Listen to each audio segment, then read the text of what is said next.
Joining me now, J.D. Hayworth. Of course, he is the host of Newsmax Prime right here on Newsmax Television.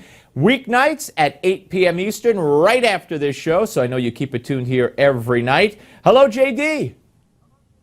Hiya, Steve. Good to be with you tonight. Right, and you know what it means? It means it's Friday, so it's really good that we're together again. All right. Oh, yes. All right, so let's talk about this. Yesterday we saw Bill Clinton, and I actually praised him. I thought when Bill Clinton confronted the Black Lives Matter people, he was right on target with what he said. And today, of course, he walked it back. Just like Bernie Sanders walked back what he said about Hillary. But let's concentrate on Clinton. What has happened to this Democratic Party that they can't say what Bill Clinton said yesterday and mean it? Well, the Democratic Party has moved so far to the left, and this is what happens when you have a two-term president who began his public life as a street agitator, not as a community organizer. That's too nice a term.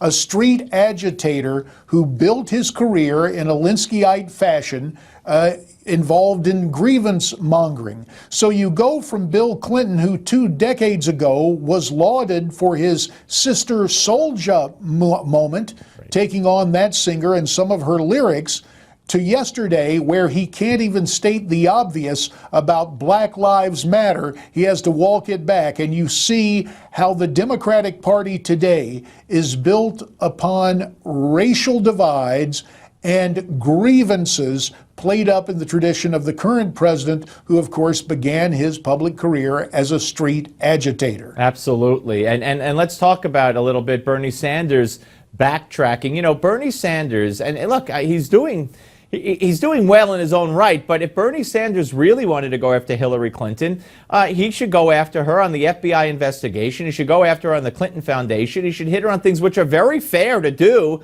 but of course he never dares mention any of that. So that's why I always felt he doesn't have really the fire in the belly to really want to beat her, unless he's afraid she has something on him and there's some kind of backroom deal there. Don't bring this up, I won't bring that up.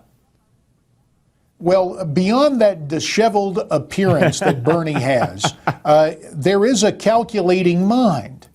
And he wants to bring everybody together. And the way the Democrats think of things with Hillary and others from that era, they basically say whenever they're caught doing whatever they're doing, yeah, so what? So you've got that going on, and I don't think it's the political psychology that is passive-aggressive. I think Bernie is being somewhat calculating.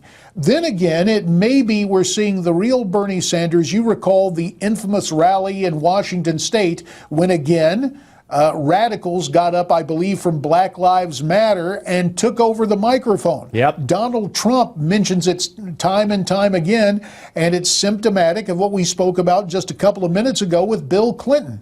The Democrat Party has moved so far to the left that anything will be excused, anything that is devoid of common sense but somehow achieves their goal of being politically correct, whatever that is in their mindset. Yeah, and Bernie stood there like a little sheep while they took over that whole press event. Very quickly, before we get to what's on your show tonight, Hillary telling Matt Lauer that it's a fantasy that she'll be indicted, a Republican fantasy, and that there's a security review. She's not under investigation. It's not criminal. I think she's in fantasy world.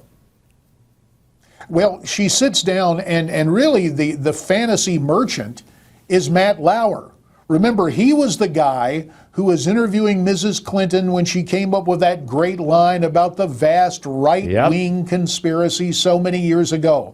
And Matt Lauer, who himself is so far to the left, remember, he's the guy who wrote an article for back in the days when we had newspapers and a Sunday supplement. He wrote the article about getting rid of the Second Amendment.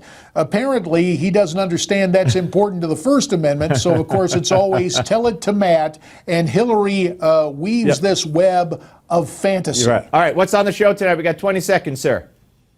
Well, 20 seconds tonight, Betsy McCoy and Michael Reagan and a whole lot more. So join me coming up following your show at 8 o'clock Eastern. All right, my friend, have a great weekend, JD. You too, pal. All right. Thanks so much, And Steve. of course, a great show. Stick around for JD. And up next, we're taking your phone calls at 877 Newsmax.